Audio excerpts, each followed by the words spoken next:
darkest hour of the night comes just before the dawn. During these times of trials and tribulations that test our resolve and commitment to liberty and democracy, the Turkish nation has always walked a path towards the light. Now, today we have the diplomatic world and the business world kind of together. And when we look at diplomacy and business, both of these are social interactions. Social interactions are very important, and when undertaking these social interactions, for success, you need to choose the right partners. And the Foreign Economic Relations Board is definitely the right partner. When we look at its members, they constitute close to 80% of the Turkish economy. They have a wide network of contacts. They have special representatives based on each country, and they give very, very strong concentration and commitment to furthering these relations. And when we look at what happened July 15th, now I want to go back to July 15th and this organization behind July 15th. Now, in Turkey, we call this organization a terror organization because what they did on the night of July 15th, 251 people were slaughtered. Why? Because a group wanted to take control of power. This was not the military acting against the government. This was not a political ideology acting against the government. This was a small group of people that wanted to seize power undemocratically, and they used the state's assets against its own people.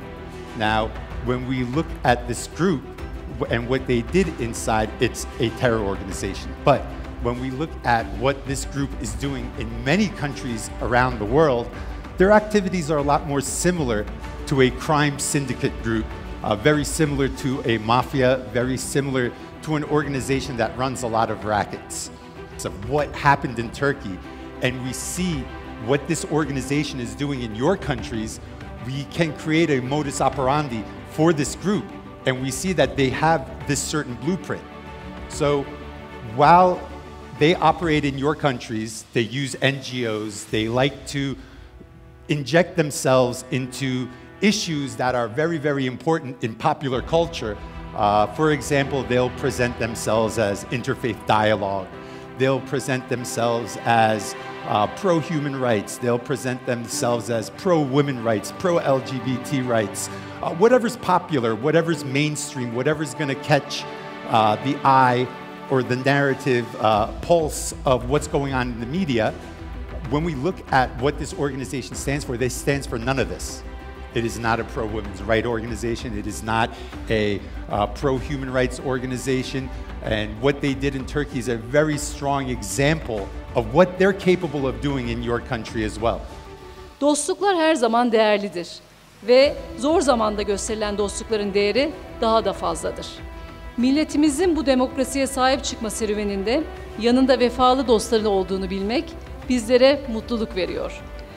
Türk özel sektörünün temsilcileri olarak, yani DEİK ailesi olarak elbette herkesle ama özellikle dostlarımız ile ekonomik ilişkilerimizi daha da güçlendirmek için canla başla çalıştığımızı bilmenizi isterim.